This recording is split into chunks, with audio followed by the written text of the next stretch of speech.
सच्चिदानंद रूपाय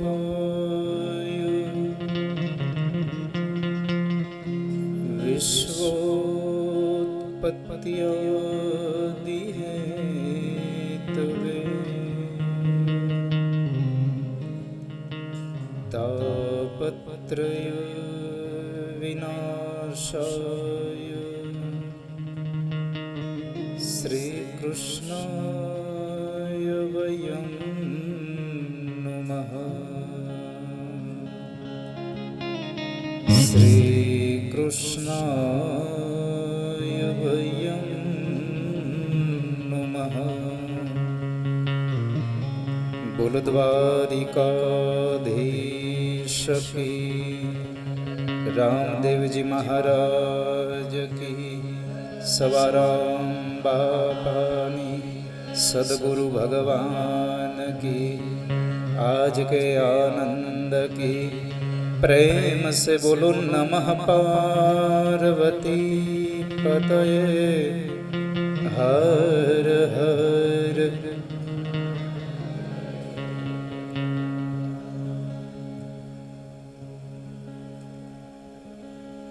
कर्तुम अकर्तुम अन्यथा सर्वथा कर्तुम। भगवान द्वारिकाधीशना श्री चरणों में मारा माता पिता गुरु महाराज अने जीव मात्रना हृदय कमल में विराजमान परम चेतना ने प्रणाम। आप सौ ने मारा जय श्री कृष्ण, राधे राधे राधे राधे।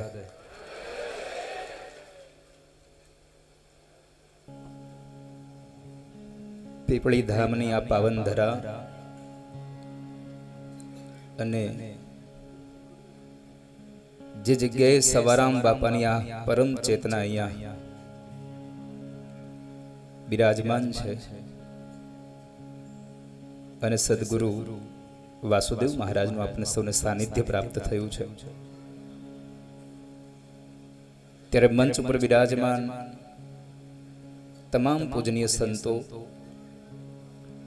આપ સૌ વડીલ માતા પિતાઓ,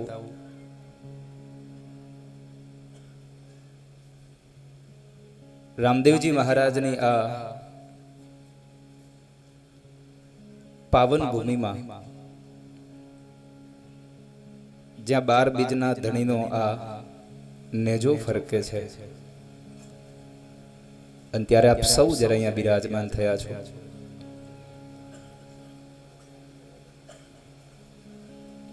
આજના પાવન દિવસે, આજના પવિત્ર દિવસે જ્યાં ભજનનો આટલો મહિમા ગવાય છે, જ્યાં ભોજનનો મહિમા છે, એવી આ ધરામાં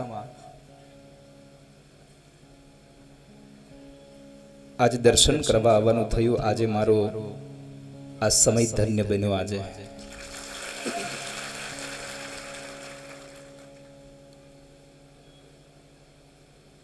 ભગવાનના દર્શન થયા અને આપ સૌના પણ દર્શન થયા છે। અહીંયા ભજનનો દોર ચાલે છે એટલે લાંબો સમય તમારો નહીં લઉં, ચિંતા ન કરશો, કારણ કે મને ખબર છે કે આપ લોકો સૌ ભજનના ભૂખ્યા છો। 1 કલાક તો આપશે જો, 1 કલાક તો બાકી।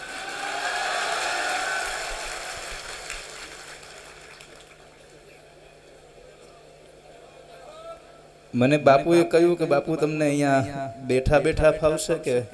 મેં કીધું ઊભો રહેવા દો, એટલે જલ્દી થાકી જાવ તો મૂકી દો।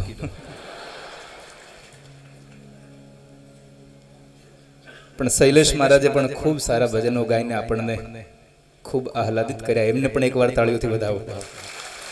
આ તમામ કલાના ઉપાસકોને પણ એકવાર તાળીઓથી વધાવો।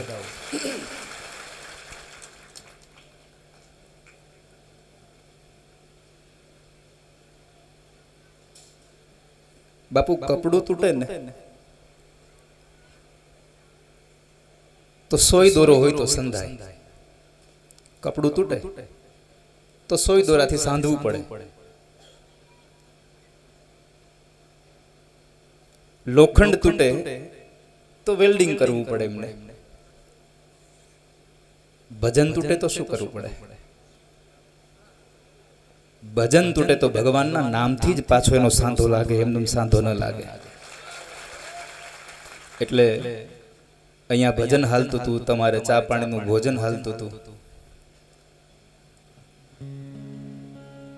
અને જ્યારે અહીંયા મહાપુરુષોના સન્માન થતા હતા, આશીર્વાદ લેવાતા હતા, ત્યારે આપણે વાતો કરતા હતા, હે ને?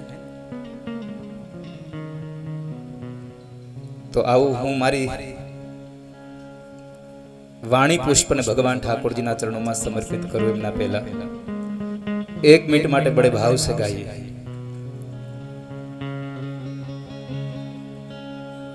એવી તાળી પાડી લો મારા રામની રે, બીજી તાળી ન હોય જો.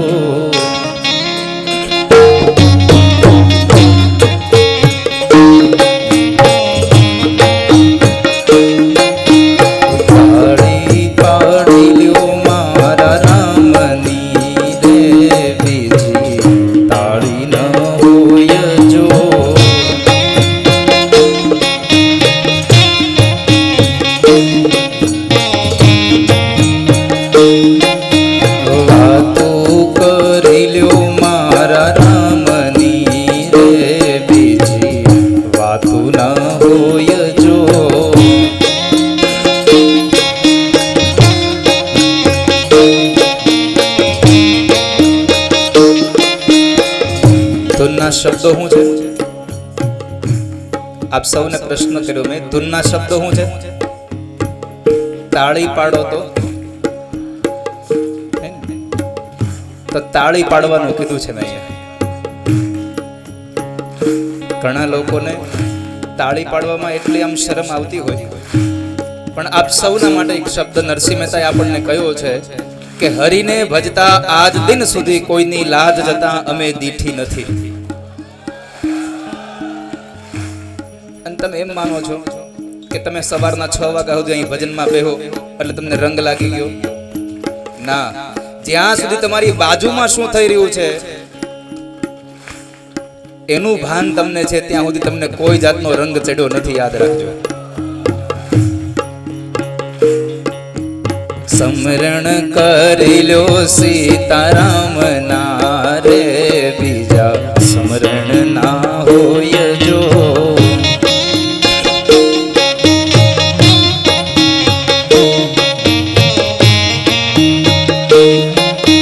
સમરણ કરો તો રાધે શ્યામ ના રે, બીજા સમરણ ના હોય જો.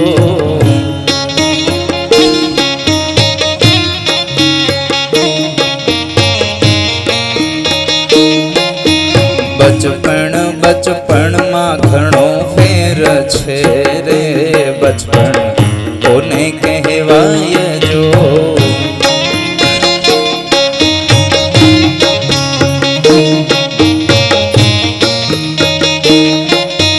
બચપણમાં ઘણો ફેર છે રે, કોને બચપણ કહેવાય જો.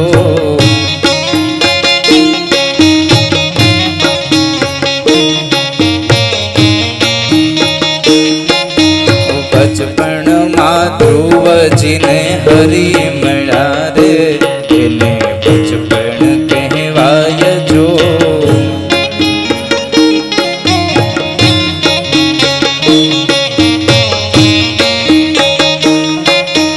બચપણમાં પ્રહલાદ ને નૃસિંહ મળ્યા રે, એને બચપણ કહેવાય જો.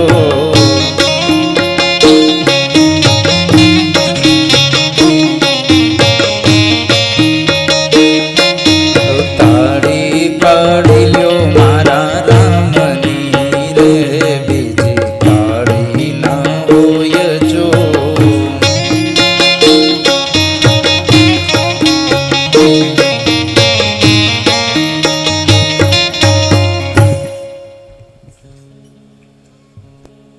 ભગવાને આપણને આટલો સુંદર અવતાર આપ્યો છે,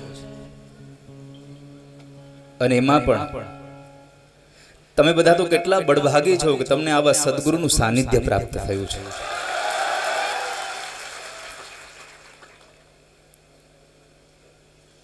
યાદ રાખજો, આ દુનિયામાં સોનાની કિંમત ત્યારે જ થાય છે કે જ્યારે સારો સોની જડે આપણને. ત્યારે સોનાની લગડી ગમે તેટલી મોટી હોય તમારી પાસે, પણ એને લઈને તમે બજારમાં તમારા ગળામાં ટાંગીને ફેરવી ન શકો, એટલે પહેરી ન શકો. જ્યાં સુધી સારો સોની ન મળે ત્યાં સુધી સારું આભૂષણ ન મળે. એમ મનુષ્ય અવતાર ભલે મળ્યો, પણ જ્યાં સુધી સારા સદગુરુ ન મળે ત્યાં સુધી સફળ ન થાય વાલા.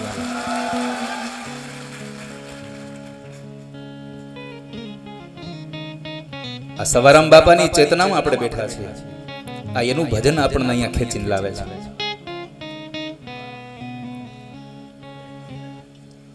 મેં દર્શન કર્યા ત્યારે જ હું નરસિંહ બાપુને અને વાસુદેવ બાપુને કહેતો, બાપુ તમે કેટલા પાવન, કેટલા પવિત્ર છો અને કેટલા ભાગ્યશાળી છો કે સવારામ બાપાની ચેતનામાં તમને બધાને જન્મ લેવાનો અવસર મળ્યો છે.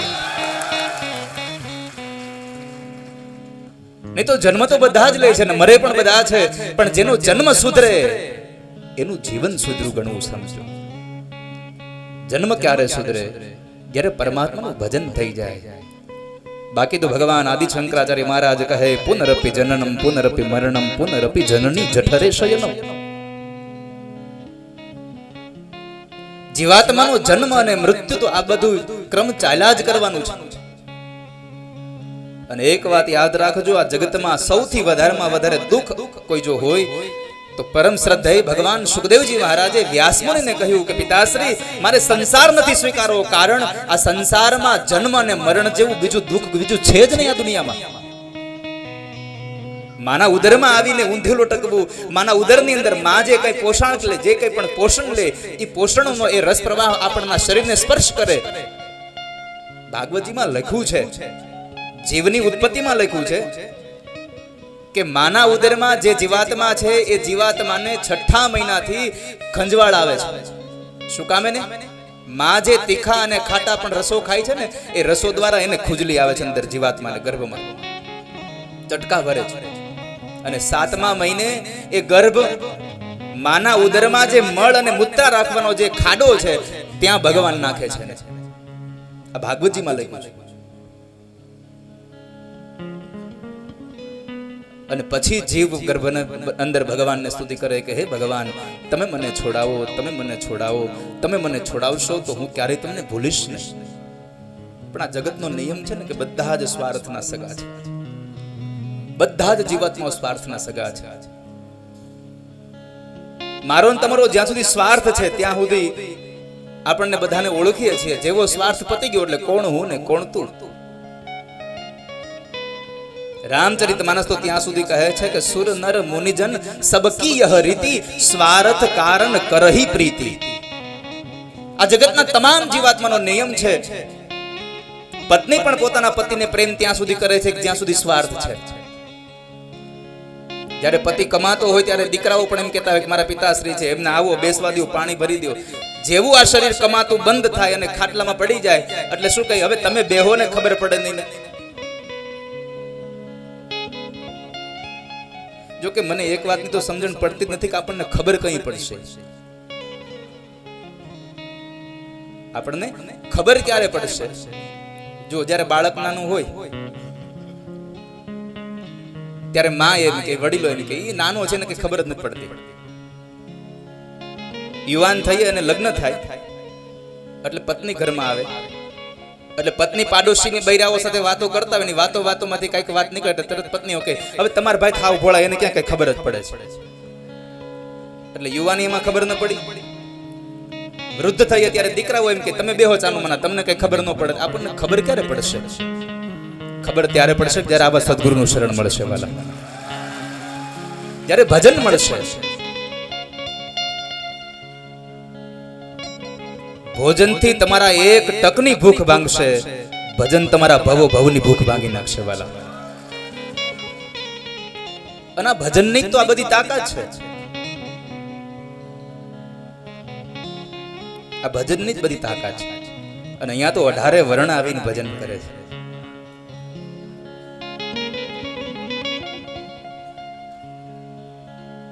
કદાચ આજે હું ત્યાં સુધી માનું કે આજે પીપળી ધામમાં મને અહીંયા આવવાનો આટલા સમય પછી પણ ઘણા સમયથી સંકલ્પ હતો બાપુ મારો કે મારે પીપળી ધામ દર્શન જવું છે, પણ જ્યાં સુધી ઠાકોરજીની કૃપા ન થાય ત્યાં સુધી તમારું કશું ન ચાલે, ભગવાનની કૃપા ન થાય ત્યાં સુધી તમારું કશું ન ચાલે. તમે એમ માનતા હો કે હું આ બધું કરી લઉં તો તમારું કશું જ નથી ચાલતું, પરમાત્માની કૃપા થાય છે એટલા માટે બધું ચાલે છે. બાકી તમે ગમે તેટલો પુરુષાર્થ કરો. મહાપુરુષો પૂજ્યપાદ બ્રહ્મલીન ડોંગરેજી મહારાજ એમ કહેતા કે આ સંસારમાં સંપત્તિનું, આ સંસારમાં સંતતિનું અને સંસારનું સુખ તમારા પુરુષાર્થથી નથી મળતું. આ સંસારમાં સંપત્તિ અને સંતતિનું સુખ કેવળ ને કેવળ ભગવદ કૃપાથી મળે છે, તમને પરમાત્માની કૃપાથી મળે છે. માત્ર પુરુષાર્થ જ કામ નથી કરતો, તમારા ગત જન્મનું કઈ કર્મકણ કામ કરે છે. તમે આ જન્મે સુખી છો તો એવું ન માનશો કે તમે સવારથી કામે વયા જાઓ છો એટલે તમે સાંજે કમાઈને આવો છો એટલે સુખી છો. ના, આ જન્મે તમે જે કઈ કરી રહ્યા છો, તમે જે સુખ ભોગવી રહ્યા છો એ તમારા ગત જન્મની કમાણી છે.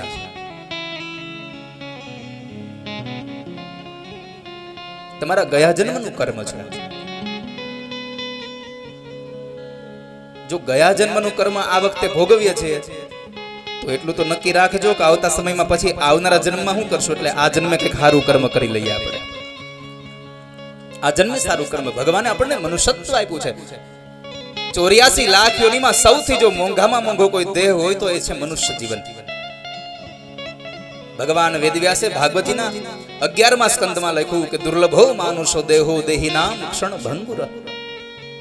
84 લાખ યોનીમાં સૌથી જો મોંઘામાં મોંઘો કોઈ જીવન હોય તો એ મનુષ્ય અવતાર છે.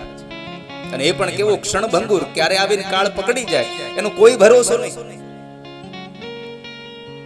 જરાય ભરોસો નહીં. આપણે એટલું કહી શકીએ કે અમે 50 વર્ષ જીવા, અમે 60 વર્ષ જીવા, એવું ન કહી શકો હું 50 વર્ષ જીવવાનો છું, હું 61 વર્ષ જીવવાનો છું. કારણ ન જાણું જાનકી નાથે કાલ સવારે શું થવાનું છે, શું થશે કોને ખબર છે. આજ સાંજે અહીંયાથી ભેગા મળીને બધા ગયા હોય, સવારમાં આપણને સમાચાર મળે કે ફલાણા ભાઈ તો ગુજરી ગયા છે. કારણ આ કાયામાંથી હંસલો રે ઓ ચિંતાનો ઉડી જશે, આ કાયામાંથી હંસલો રે.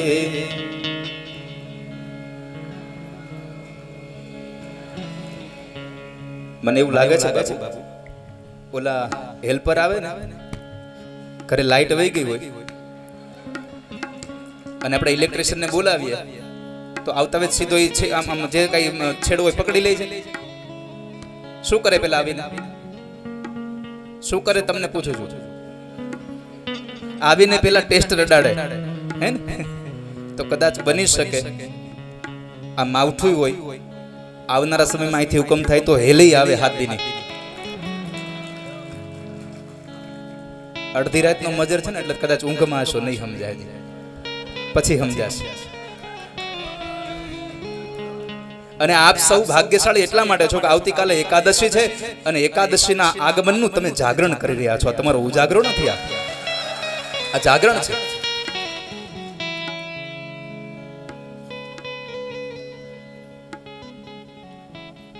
કાલ સવારે શું થશે એની ખબર નથી.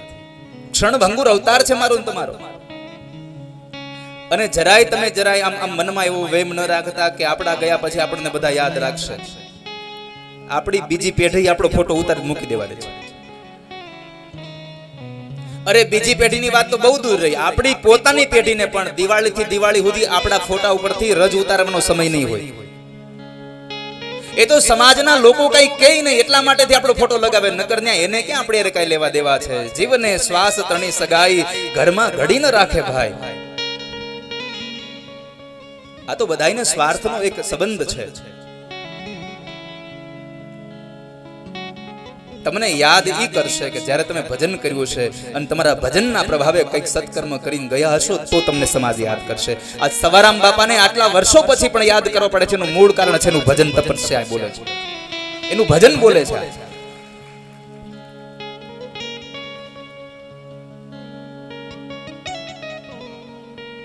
તો આપણને પરમાત્માએ મનુષ્યત્વ આપ્યું છે. મનુષ્યત્વને સાર્થક કરવા માટે તમે એટલા બળભાગી છો આજે કે દુર્લભ અવતારમાં, ક્ષણભંગુર અવતારમાં જો કોઈ દુર્લભ હોય તો એ છે તત્રાપી દુર્લભમ મન્ય વૈકુંઠ પ્રિય દર્શન.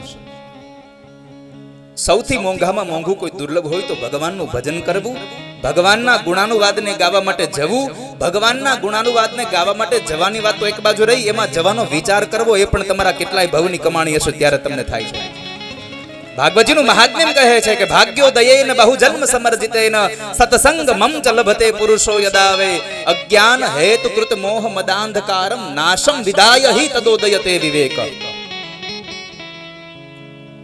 તમે એમ માનો છો કે તમે અહીંયા આવી ગયા એટલે તમે તમારા આમ ગાડીમાં પેટ્રોલ નાખી દીધું ને તમારી પાસે સગવડતા હતી એટલે આવ્યા? ના, ઠાકોરજીનો હુકમ થયો એટલે તમે આવ્યા છો. બાકી ઘરેથી નીકળો તો પાછું જવું પડે. ભગવાનની કૃપા ન હોય તો ઘરેથી ને પાછું જવું પડે, રસ્તામાં જ પાછું વળી જવું પડે કે ભાલો ભાવને ન જવાનું.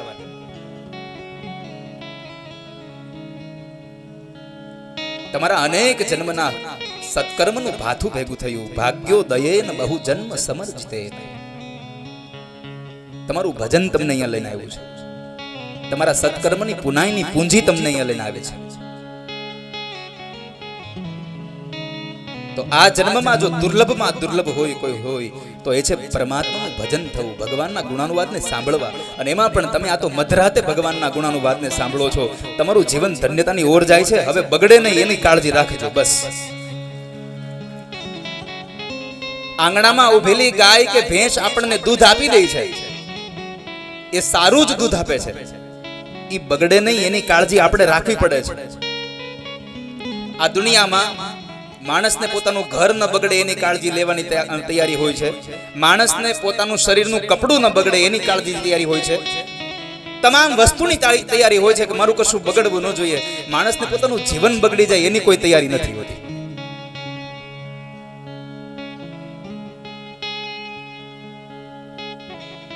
ભગવાને મનુષ્યત્વ આપ્યું છે. આ મનુષ્યત્વ વારે વારે નહીં મળે. વૈષ્ણવ સંપ્રદાયનું એક પદ છે હવેલીનું, આવો જીવનમાં લાવો ફરી નહીં મળે અને વારે વારે માનવ દેહ ફરી નહીં મળે. ભગવાને આપણને મનુષ્યત્વ આપ્યું છે, સાર્થક કર્યું છે. રામચરિત માનસ પણ એના ગુણાનુવાદ ગાતા એમ કહે છે કે બડે ભાગ માં નુસત નું પાવા. એ જીવાત્મા તું બહુ બડભાગી છો કે તને મનુષ્યત્વ મળ્યું છે. બાકી તો આ બધા જગતમાં જીવે છે, મરે છે બધા જીવાત્માઓ, પણ મનુષ્ય વિશેષતર છે એટલા માટે કે એ પરમાત્માનું ભજન કરી શકે છે, ભગવાનના દર્શન કરવા માટે જઈ શકે છે. હવે આટલો મોટો સભા મંડપ આ ભર્યો છે, આમાં મનુષ્ય સિવાય કોઈને અધિકાર ખરો બેહવાનો? એક પણ જીવાત્માને? એક કૂતરો અહીં આવીને બેસત શું કરો? એક કૂતરાને કાઢવા કેટલા ઉભા થાવ ને એનું જ નક્કી નહીં. બેસવા જ ન દો. અરે બેસવા તો ન દો, હરખું નીકળવાય ન દો બારું એને. પરમાત્માના ભજન કરવાનો અધિકાર જીવાત્મા મનુષ્યને આપ્યો છે. અને વેદોમાં લખ્યું છે, યાદ રાખજો વડીલો, કે આ જગતના તમામ જીવાત્મા મૃત્યુ પામે, કોઈને યમલોક સુધી નથી જવું પડતું. મનુષ્ય જ્યારે મૃત્યુ પામે ત્યારે એને યમલોક જવું પડે છે કે આ જગતમાં કરેલા તમારા કર્મનો તમારે ત્યાં હિસાબ દેવા જવું પડે છે. એમના દૂતો ત્યાં લઈ જાય છે. તો આપણને જે ભગવાને મનુષ્યત્વ આપ્યું છે એ મનુષ્યત્વને પરમાત્માના ભજનથી સાર્થક કરીએ. ભગવાન પાસે પરમાત્માની ભક્તિ માંગે કે હે હરિ, મને તમારી ભક્તિ મળે. હે ઠાકોરજી, મને તમારા ગુણાનુવાદ ગાવાની ઈચ્છા થાય. વાણી ગુણાનું કથને શ્રવણો કથાયામ હસ્તૌ ચ કર્મ સુમનસ્તવ પાદયોર્ન. ભગવાન, મારું તમામ ઇન્દ્રિય તમારા ગુણાનુવાદને ગાય. મારી આંખ તમારું દર્શન કરે, મારા કાન તમારા ગુણાનુવાદને શ્રવણ કરે, મારી જીભ તમારા ગુણાનુવાદને ગાવામાં કામ લાગે. આમને મારું મનુષ્ય જીવન જતું ન રહે. અને ભગવાનને ભજશો તો કંઈક પામશો. અને જેને જેને ભગવાનને ભજ્યા છે એને કંઈ ખોયું નથી. આ જગતમાં અમર થઈને ગયા છે. અને આપણે તો એવા ધર્મમાં લાગ્યા છીએ, સનાતન ધર્મમાં આપણે લાગ્યા છીએ. રામદેવજી મહારાજનું પ્રાગટ્ય માત્ર ને માત્ર ધરતી ઉપર સનાતન ધર્મની સ્થાપના કરવા માટે થયું છે. કથા તો બહુ વિસ્તારથી છે, મારે તમને કેવું હોય તો, પણ એ આજે નહીં, ક્યારેક સમય મળશે ત્યારે કહીશ.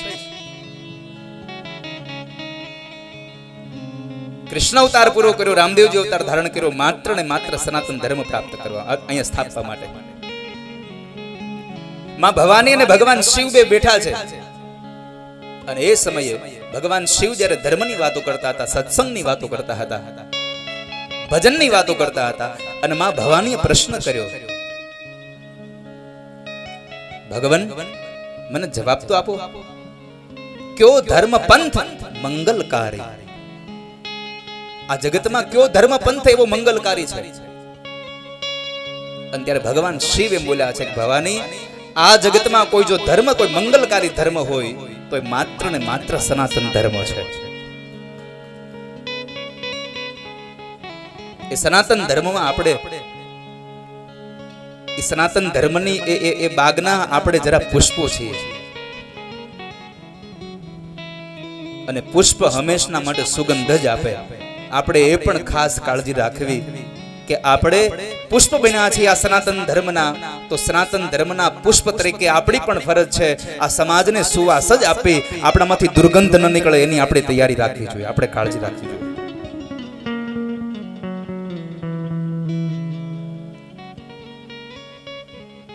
આપ સવે કથા સાંભળી હશે. ભગવાનને ભજવા માટે જ્ઞાતિ જાતિ ભેદ કોઈ છે જ નહીં. અહીંયા જે 18 વર્ણ આવે છે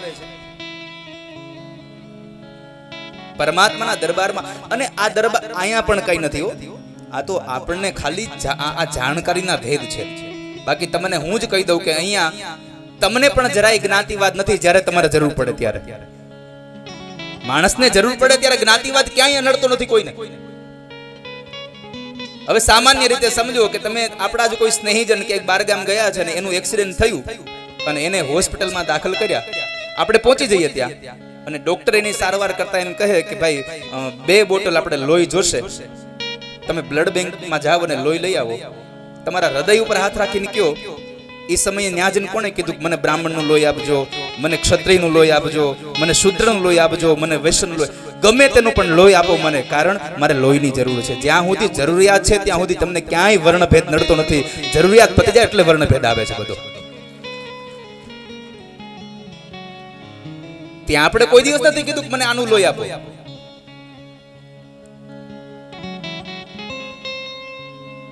અને જેના ઉપર ગુરુની કૃપા થાય એને તો પછી સમાજ પોતે કહે કે ભાઈ તમે ચાલો ને આમ બેસ્ટ આગળ આવીને. અહીં ધંધુકાની બાજુમાં જ ઝાંઝરકા, અને ત્યાં સવા ભગત, જો કે નામ તો એનું સવો ભગત છે, જ્ઞાતિય વણકર છે. અને ભગવત કૃપાથી એના ઘરમાં એક ગોખલો, અને એ ગોખલામાં એક રામદેવજી મહારાજનો ઘોડો ને એક ધૂપેલિયું, આની સેવા કરે, આની પૂજા કરે. બસ નિયમ એટલો હતો કે સવારમાં ઉઠીને પણ પોતાનો નિત્ય કર્મ કરી અને ભગવાનની પૂજા વંદન કરી, ભજન કરી, માળાઓ ફેરવી, પછી પોતાનું વણાટ કામ ચાલુ કરવું, અને પછી પોતે સાંજે જ્યારે સુવા જાય ત્યારે ભજન કરી કરીને થાકી જાય ત્યારે ઊંઘવા પડવું. બસ આનો નિયમ હતો. અને એમાં એમને એક વખતના સમયે સમાચાર મળ્યા, ગામમાં કોઈક મહાપુરુષ આવ્યા છે. તમે સમજો મારી વાત, ખાલી એક વણકર જ્ઞાતિનો એક વ્યક્તિ, પણ પરમાત્માના નામ થતા એટલો તાર લાગી ગયો. જ્યારે મન ભગવાનમાં લાગે અને પરમાત્મા પાસે એ જ માગું, પરમાત્મા મારું મન તમારામાં લાગે. ઇતિમતિ રૂપ કલ્પિતા વિતૃષ્ણા ભગવતી સાત્વત પુંગવે વિભુમ્ની સ્વસુખમુપગતે ક્વચિદ વિહર્તુ પ્રકૃતિમુપેયુષિયદ્ભવ પ્રવાહ.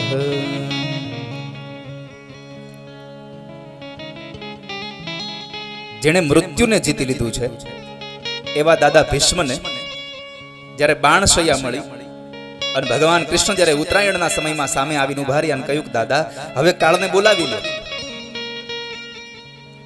જેણે મૃત્યુને જીત્યું હોય એ માણસને શું બીક હોય? છતાં પણ દાદા ભીષ્મે એટલું કહ્યું, પ્રભુ મારે મૃત્યુ આવે એની પહેલા મારી એક ઈચ્છા છે. કહો દાદા શું ઈચ્છા છે? ઇતિમતિ રૂપ કલ્પિતા વિતૃષ્ણા ભગવતી સાત્વત પુંગવે વિભુમ્ની.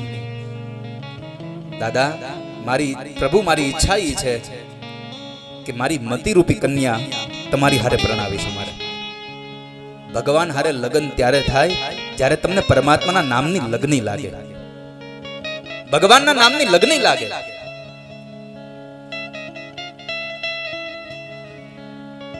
અને આ દુનિયામાં બધી જ વૃત્તિઓમાં આપણી આ મનને પરણાવવું એના કરતા પરમાત્માના એકની હારે વૃત્તિમાં પરણાવી દો.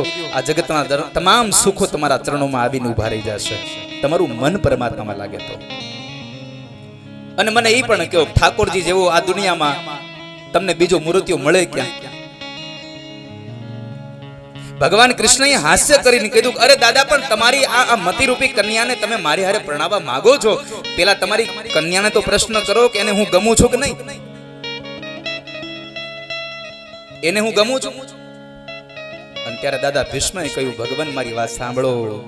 ત્રિભુવન કમનમ તમાલ વર્ણમ રવિકર ગૌરવરાંબરમ દધાને વપુરલકકુલા વૃતાનનાબ્જમ વિજય સખે રતિરસ્તુ મે નવદ્યા. ત્રિભુવન કમનમ, ભગવાન ત્રણેય ભુવનમાં તમારાથી સુંદર છે કોણ આ દુનિયામાં? ભગવાન કૃષ્ણને સુંદર કહેનારા બે વ્યક્તિઓ, એક મહાભારતના દાદા ભીષ્મ અને એક ભાગવતજીમાં રહેલા એ રૂકમણી.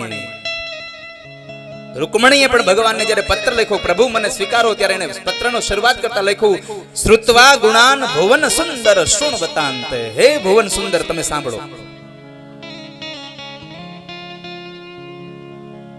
તો મન પરમાત્માની અંદર લાગે આપણું, એવું ભગવાન પાસે માગીએ. પણ આપણે તો પરમાત્મા પાસે જઈને માગીએ છે હું? મારા છોકરાને હારી નોકરી મળી જાય, મારી દીકરીને હારું ઠેકાણું મળી જાય, અમને થોડોક પૈસો મળી જાય. કોઈએ ભગવાન પાસે જઈને માગ્યું ક્યારેક, ભગવાન તમારી થોડીક ભજન મને મળે, તમારી કથા મને સાંભળવા મળે? આવું ક્યારેય નથી માગ્યું. આપણે પરમાત્મા પાસે એક જ વસ્તુ માગી છે, આપણે ભૌતિક સુખોને માગ્યા છે. ભગવાન ત્યાં સુધી કહે છે કે મારા શરણમાં આવે એને હું બધું જ આપવા માટે તૈયાર છું. ભુક્તિમ ચ મુક્તિમ ચ દદાસી નિત્યમ ભાવાનુસારેણ સદા નરાણા. જે મારા શરણમાં આવે એને હું ભુક્તિ પણ આપું, અને ભુક્તિને ભોગવા પછી મુક્તિ પણ આપવાની જવાબદારી મારી છે. પણ એ મારા શરણમાં આવે તો. પરમાત્મા કૃષ્ણએ ગીતાજીમાં કહ્યું કે અર્જુન, સર્વ ધર્માન પરિત્યજ્ય મામે કમ શરણમ વ્રજ. હે અર્જુન, આ જગતના તમામ જીવાત્માઓ જો બધું છોડી અને મારા શરણમાં આવે તો પછી એના જીવનની ચિંતા એને નથી, એના જીવનની તમામ ચિંતાઓની જવાબદારી મારી છે. મારા શરણમાં આવે, સર્વ ધર્માન પરિત્યજ્ય મામે કમ શરણમ વ્રજ. પણ આપણે કોના શરણમાં જઈએ? બે હાથવાળાના. મેં 1000 વખત કથાઓના માધ્યમથી કહ્યું છે કે દુઃખ આવે ત્યારે બે હાથવાળા પાસે જવા કરતા તમારા ઘરના મંદિરના દરવાજામાં પાસે જઈ તમારા ઘરના દરવાજાને બંધ કરી દો અને બે આંસુડા તમારા અંતરમાંથી પડી જાય. અને જો ઠાકોરજી તમારું કામ ન કરે તો તમારું જૂતું અને મારો ગાલ તમે લઈને આવજો મારી પાસે. પણ તમારા અંતરનો ભાવ હોવો જોઈએ. પરા પસંતી મધ્યમાં વૈખરી. 4 પ્રકારની વાણી છે આપણી. પરમાત્મા પાસે માગીએ કે હે પરમાત્મા, મારી વાણીને તમે અલંકૃત કરજો.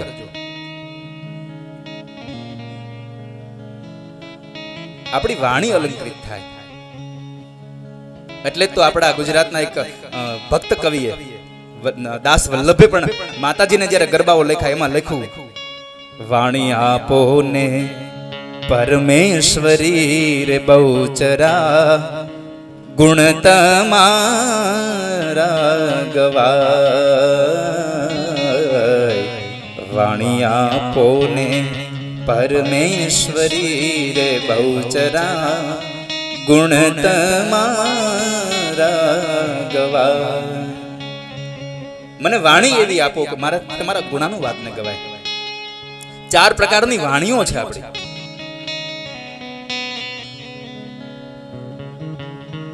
એક મૂલાધાર ચક્રમાંથી નીકળે એ પરાવાણી છે. નાભીની કુંડલીમાંથી એક નીકળે એ પસંતી છે. મધ્યમાં એટલે હૃદયમાંથી નીકળે એ મધ્યમાં વાણી છે. અને તમારા કંઠમાંથી નીકળે એ વૈખરી વાણી છે. બારોટજી પધાર્યા છે.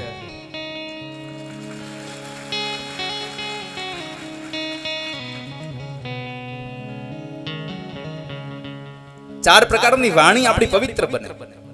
અને વાણી અલંકૃત ક્યારે થાય? જ્યારે ભગવાનની કૃપા થાય.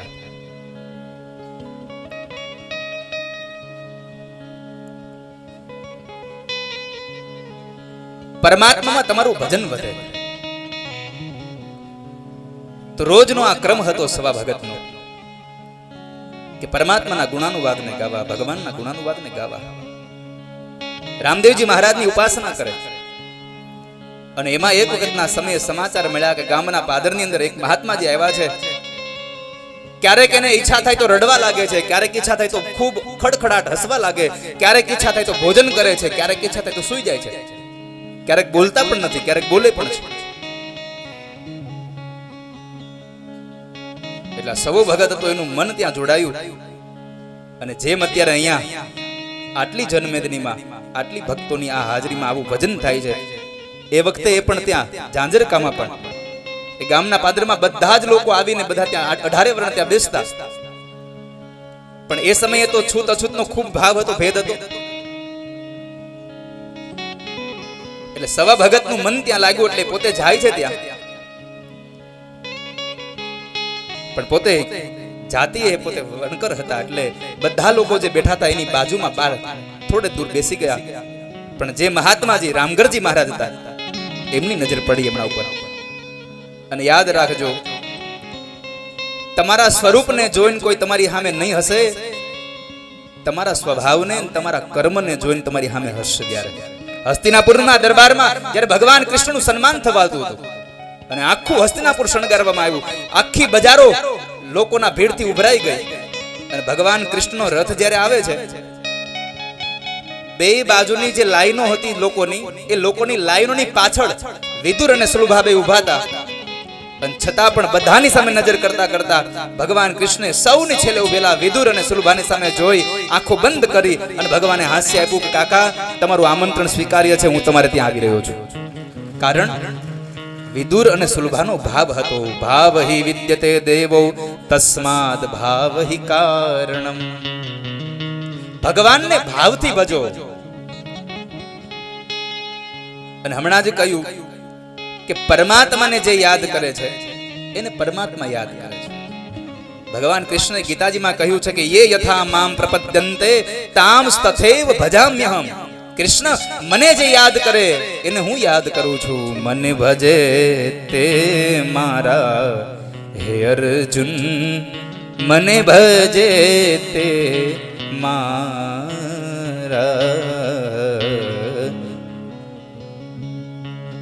હું બધા જ પદો અહીંથી ઝીલણિયા ગવડાવતો હતો. શું કામ? એને કે કદાચ તમને એમ થાય કે હાલો આપણે ગાઈ લઈએ.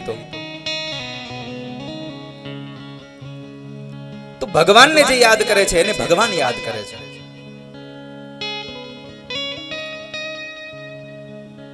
તો સવા ભગતના મનમાં જે રામગરજી મહારાજ માટેનો અત્યંત ભાવ હતો, પરમાત્મા પ્રત્યેની ભક્તિ હતી, આને બરાબર જોઈ અને ગુરુની નજર પડી. રામગરજી મહારાજે હાથ ઊંચો કરીને કીધું, ભગત અહીં આવી આવો. પણ સવા ભગતને થયું કે આટલી મોટી જનમેદની બેઠી છે અને હું જ્ઞાતિએ વણકર છું, મારે કેમ જવું? આ લોકોને અડીશ તો આભડછેટ લાગશે. એ ન ગયા. પોતે તો બસ આંખો બંધ કરીને ભગવાનનું ભજન કરે. થોડી વાર થાય તો ગુરુ મહારાજના દર્શન કરે. થોડીક વાર થઈ એટલે ઉભા ન થાય એટલે વળી પાછું ગુરુજીએ કહ્યું કે ભગત તમને કહું છું આગળ વહી આવો. આવું 2-4 વખત કહ્યું એટલે પોતાના મનમાં ભાવ હતો કે હું ન જઈશ તો લોકો મારી ટીકા કરશે, લોકો છૂત અછૂતના ભાવથી બધા દૂર જતા રહેશે. એટલે પોતે ન ગયા. એ સમયે એક દરબાર ત્યાં બેઠા હતા, એમણે કહ્યું, ભગત ગુરુ બોલાવે છે ને સૌથી વધારે કૃપા ગુરુની તમારા ઉપર થઈ છે. હવે સમાજને પડતો મૂકો ને ગુરુના શરણમાં જઈને બિરાજમાન થઈ જાવ. ત્યારે સૌ ભગત ત્યાં ગુરુ રામગઢજી મહારાજ પાસે આવે છે અને એ સમયે રામગઢજી મહારાજ એટલું કહ્યું કે ભગત, બીજું કોઈ કરો કે ન કરો, તમારું કર્મ ન ચૂકતા. તમારું કર્મ ન ચૂકશો તમે. અને એક સેવાનો ટુકડો રાખજો, અતિથિઓને ભોજન કરાવજો. એ સમયમાં લખ્યું છે, આ રામદેવ રામાયણની કથા છે, એમાં લખ્યું છે. અને બાપુ આજે અહીંયા હું આવ્યો છું ને કદાચ આટલા સમય પછી, તો એનું પણ કારણ કહું. મારા બા અને બાપુજી બે બીજા કોઈ દિવસો રહે કે ન રહે, પણ 12 મહિનાની બીજોના ઉપવાસ કરે છે. અને હું નાનો હતો ત્યારે મને યાદ છે કે દર બીજે 2 શ્રીફળ અને 250 ગ્રામ હાકર લઈ અને રામદેવજી મહારાજના મંદિરે મને વધેરવા હાંજે મોકલતા. અને એકવાર રામદેવજી મહારાજના મંદિરમાં લીલો ઘોડો મારા હાથે મુકાવડાવ્યો. કદાચ એનું પણ આ 12 બીજના ધણીની કૃપા વરસી હશે, એટલે આજ અહીંયા પહોંચાડ્યો હશે કદાચ. અને ભગવાનની ઈચ્છા થાય તો શું ન થાય આપણા માથે. બાકી તમે ઉદ્યમ કરો ને તમારાથી થઈ જાય તો એ વાતમાં માલે નથી. પરમાત્માની કૃપા થાય તો થાય. એક ઘરની અંદર એક ઉંદર રખડતો હતો અને ઉંદરને બહુ ભૂખ લાગી હતી. ક્યાંય એને જમવાનું ન મળ્યું. એમાં બરાબર અંધારામાં એક કરંડિયો જોઈ ગયો. ઉંદરને થયું આ કરંડિયામાં કંઈક હશે. એટલો ઉદ્યમ કર્યો. પોતાની ચાંચથી એ ઉંદરે એ કરંડિયામાં કંઈક રહેલા વસ્તુને પદાર્થને ખાવા માટે ઉંદરે કરંડિયો કાપ્યો. બન્યું શું? એમાંથી સાપ નીકળ્યો.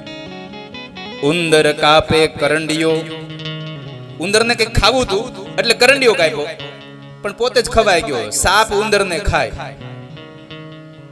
એને ક્યાં ખબર હતી કે મને જ ખાઈ જાહે. પણ છેલ્લું વાક્ય માનન તમને એટલા માટે ગમે છે, ઉદ્યમ કરતા અવળું પડે, ધાર્યું ધણીનું થાય. ધાર્યું ધણીનું થાય, મારું તમારું ન ચાલે. આપણે તો ભગવાન ઉપર છોડી દઈએ, ભગવાનમાં ભરોસો રાખીએ તો જિંદગીમાં કશું જ ચિંતાજનક નથી. ચિત્ત તું સિદ્ધને ચિંતા ધરે, કૃષ્ણને કરવું હોય તે કરે. ભગવાનને જે કરવું છે એ જ કરશે. ચિંતા કરવાની જરૂર નથી આપણે. એ સમયે રામગઢજી મહારાજે કહ્યું કે તમારા ઘરે આવનારા બધાને ભોજન કરાવજો. પોતાની બંડી જે પહેરી હતી એમાંથી એક કપડું ફાડી અને કહ્યું કે લ્યો, આનો નેજો બનાવીને તમારા ઘર ઉપર ફરકાવજો. અને પોતે ઘરે આવીને સવા ભગતે પોતાના ઘર ઉપર નેજો ફરકાવ્યો. અતિથિઓને ભોજન કરાવે. પછી તો પોતાનું જે કામ હતું એ પોતાના ભાઈઓને, પોતાના ભાઈઓના છોકરાઓને સોંપી દીધું. અને પરિવારના લોકો એટલા એને અનુકૂળ હતા કે બધાએ પોતાની જવાબદારી સ્વીકાર લીધી. આજે એ જ દર્શન એમ થાય છે કે ઝાંઝરકામાં કદાચ સવા ભગતના પરિવારના એ ભાઈઓએ, એ ભાઈઓના દીકરાઓએ, એના ભત્રીજાઓએ જે કાંઈ પોતાની જવાબદારીઓ સ્વીકાર લીધી ને, એટલે આ ઝાંઝરકા ધામ બન્યું. એમ આજે અહીંયા પીપળી ધામમાં પણ વાસુદેવ બાપુના સાનિધ્યમાં એના પરિવારના તમામ વ્યક્તિઓએ એક એક જવાબદારી સંભાળી છે ને, એટલે પીપળી ધામની આટલી મહિમા ગવાય છે. નહીં તો એકલા હાથે ન થાય આ બધું. આટલો મહિમા એટલે ગવાય છે. પછી તો ભજન વધતું ગયું અને ભજનમાં કેટલી તાકાત છે. એક વખતનો સમય હતો. સબો ભગત પોતાના ઘરમાં એ આંગણામાં ઓટલા માથે બેઠા છે.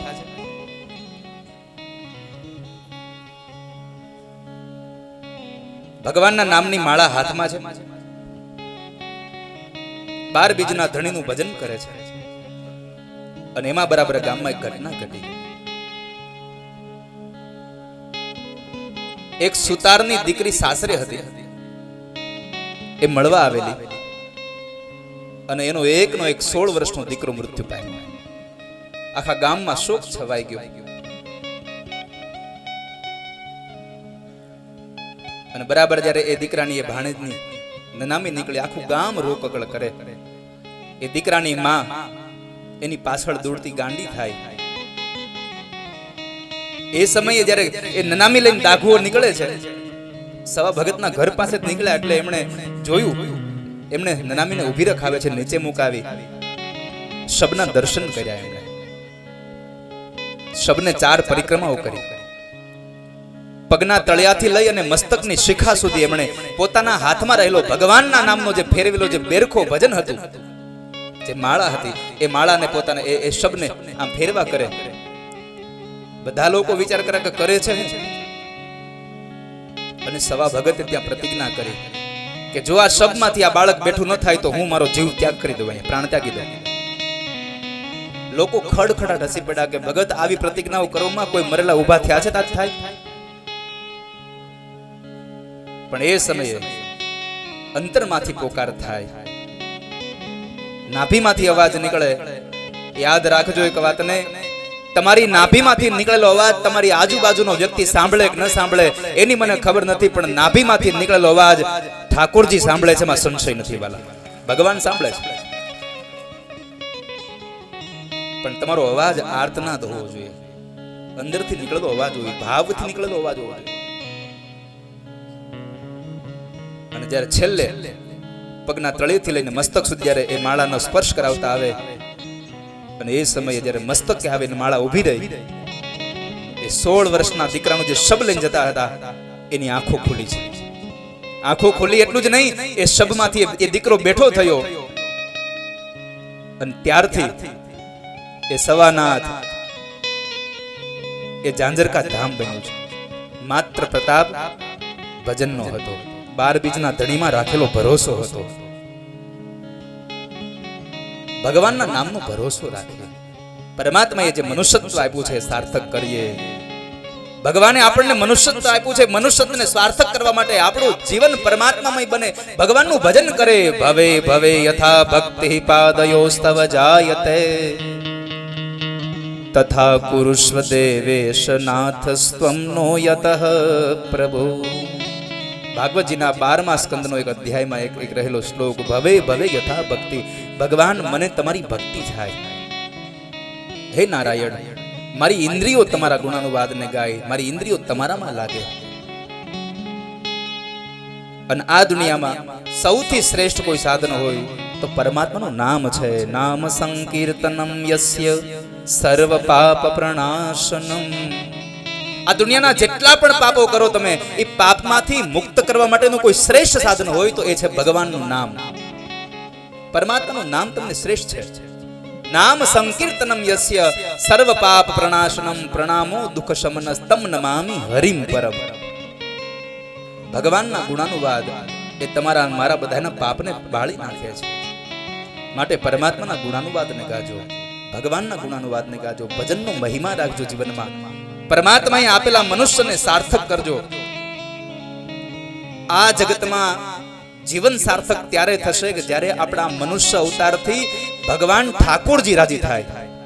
ઠાકોરજીને રાજી થવાના કામ કરજો તો આપણું મળેલું મનુષ્યત્વ સાર્થક થશે. તો ભગવાને જે મને તમને જન્મ આપ્યો એ જન્મ સાર્થક થાય. હવે સદગુરુની કૃપા મારા તમારા ઉપર વરસે. ભગવાનના ગુણાનુવાદને વારંવાર સાંભળ્યા કરીએ. આપણી વૃત્તિઓને પરમાત્મામય બનાવીએ, આપણી વૃત્તિઓમાં ભગવાનને જોડીએ. તો એવા ભગવાનના ભજનથી આપણું પરમાત્માનું આપેલો આ મનુષ્યત્વ દેહ, દુર્લભમ માનુષો દેહો દેહિનામ ક્ષણભંગુર. દેહિનામ ક્ષણભંગુર. આ ક્ષણભંગુર અવતાર આપણો સાર્થક બને એવી ભગવાન ઠાકોરજીની પ્રાર્થના સાથે આપ સૌનું જીવન ઠાકોરજી મંગલ વિસ્તાર કરે. અને એ મંગલ વિસ્તાર સાથે તમે તમારા પરિવારનું, તમારા કુટુંબનું અને તમારી પેઢીઓનું પણ ઉદ્ધાર થાય એવું જીવન જીવતા જાઓ. ભાગવતની અંદર, રામાયણમાં, દરેક ગ્રંથોમાં અનેક એવા દાખલાઓ છે કે જેને પરમાત્માના નામથી પોતાનું જીવન સાર્થક કર્યું હોય. પણ આપણી મુશ્કેલી ત્યાં છે કે હજી ભગવાનનું ભજન કરવાનો સમય નથી. અત્યારે તો આ સમયમાં પરમાત્માના ભજન કરતા કમાઈ લેવાનો સમય છે. સાચું ભજન યુવાનીમાં થાય. લોકો એમ કે અમે તો યાત્રા કરીશું વૃદ્ધ થશું ત્યારે. હવે ગરડા થાવ ત્યારે શરીર કામ ન કરતું હોય, હું યાત્રા કરી.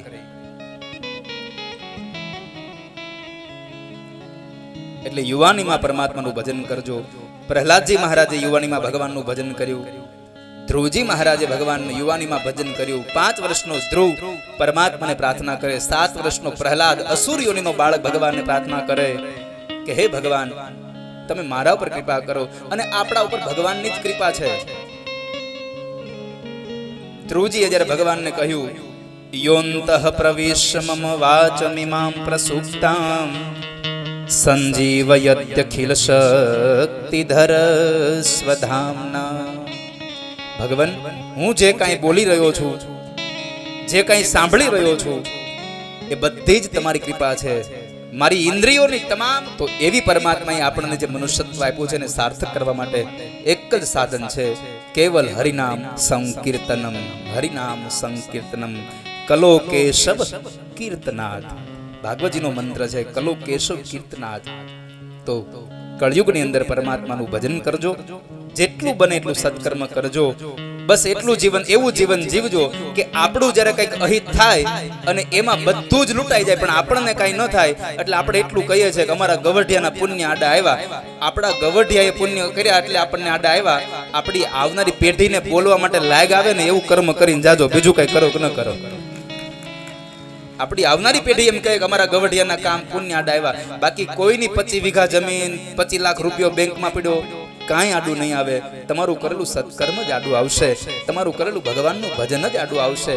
તો એ ભગવાનના ભજન થકી આ સવારામ બાપાની આ પરમ ચેતનાની આ પાવન ભૂમિમાં, બળદેવદાસ બાપુની આ પાવન ભૂમિમાં અને વાસુદેવજી મહારાજની આ તપસ્થલીમાં આપણે જ્યારે બેઠા છીએ, આવા સદગુરુના સાનિધ્યમાં બેઠા છીએ, તો સંકલ્પ કરીએ કે જીવનમાં સત્કર્મ ન કરું તો કઈ નહીં, પણ હું ખોટું કર્મ ક્યારેય નહીં કરું.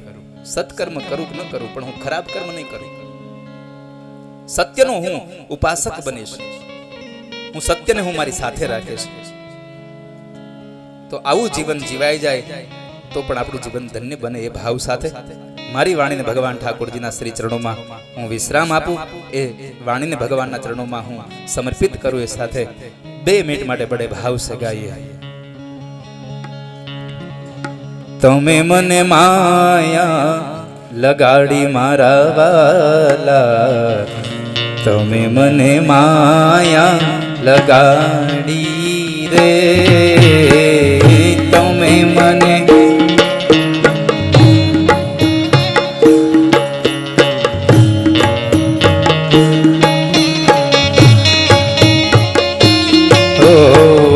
તમે મને માયા લગાડી મારા વાલા, તમે મને માયા લગાડી રે.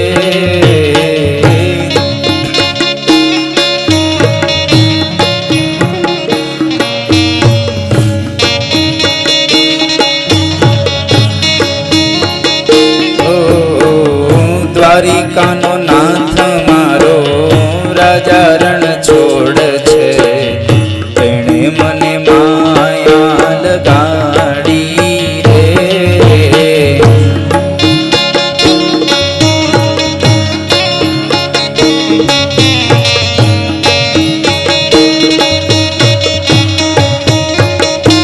તો ગાયોનો ગોવાળ મારો રાજા રણ છોડ છે, તેણે મને માયા લગાડી રે.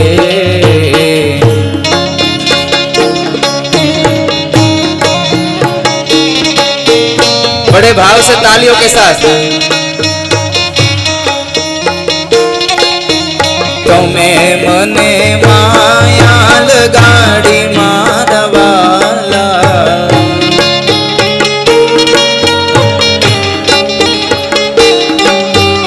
તમે મને માયા લગાડી મારા વાલા.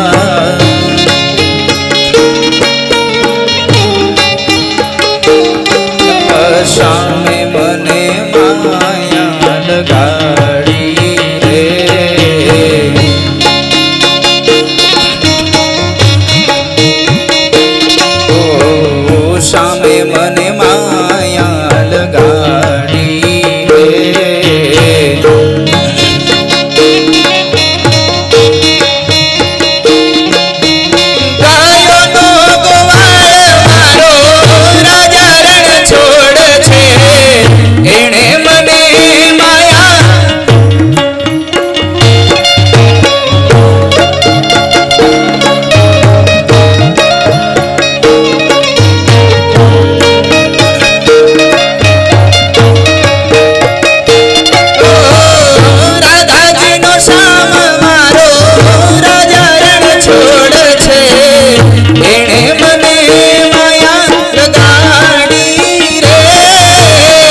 જેટલા લોકો પીપળી ધામમાં બેઠા છો, જેટલા લોકો પીપળી ધામમાં બેઠા છો, ડાબો હાથ ઊંચો કરો, આમ ઊંચો રાખો. જેટલા લોકો ભજનમાં બેઠા છો જમણો હાથ ઊંચો કરો, આ ડાબો મૂકી નથી દેવાનો. એકવાર ભાવથી તાળીઓ વગાડો. આમ જ દ્વારિકાનો નાથ મારો રાજા રણ છોડ છે, એણે મને માયા લગાડી રે.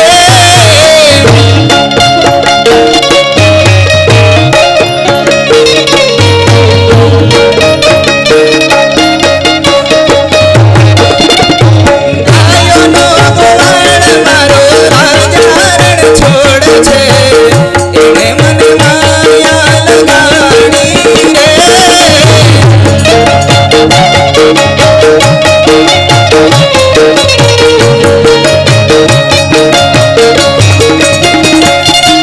ગાયોનો ગોવાળ મારો રાજા રણ છોડ છે, એણે મને માયા લગાડી રે.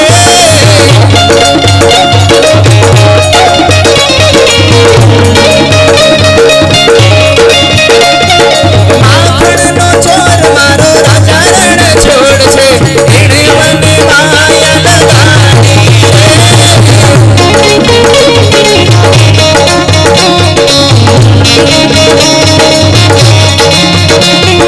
તમે મને માયા લગાડી રે. સામે મને માયા લગાડી રે. અને મને માયા લગાડી રે. તમે મને માયા લગાડી રે. તમે મને માયા લગાડી રે. હે રાધે રાધે, રાધે રાધે, રાધે રાધે.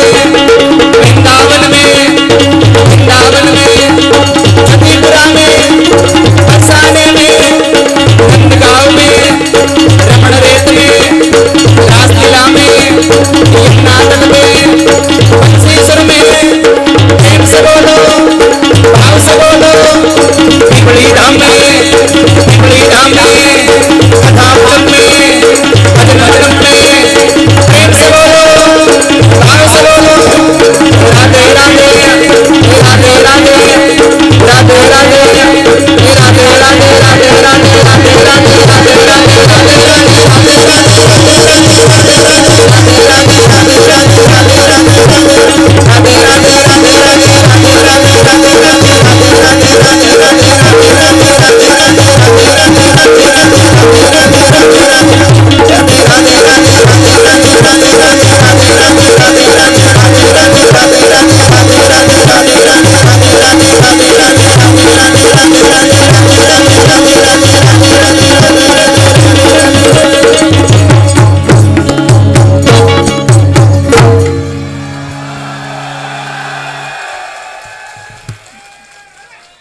દ્વારિકાનો નાથ મારો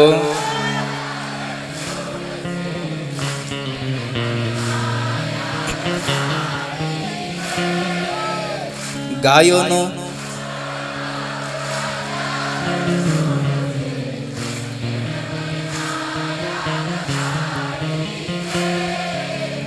રણુજાનો રાય મારો રામદેવ પીર છે.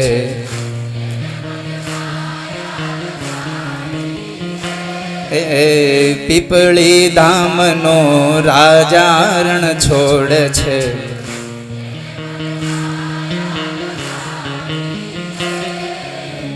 તમે મને સામે મને, તમે મને કાન રસિયો રૂપાળો રંગ રેલિયો ઘેર જાવું ગમતું નથી. કાન રસિયો રૂપાળો રંગ રેલિયો ઘેર જાવું ગમતું નથી.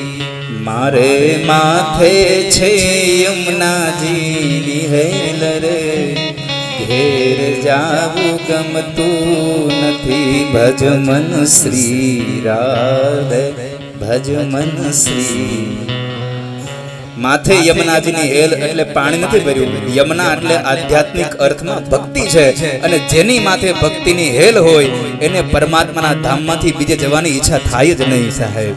તો ભગવાન આપ સૌનું કલ્યાણ કરે એ ભાવ સાથે પૂજ્યપાદ સદગુરુદેવ વાસુદેવજી મહારાજ અને સવારામ બાપાની આ પવન ચેતનાને મારા પ્રણામ સાથે આપ સૌને મારા રાધે રાધે. જય શ્રી કૃષ્ણ, જય હિન્દ, ભારત માતા કી જય. હરિઓમ તત્સત.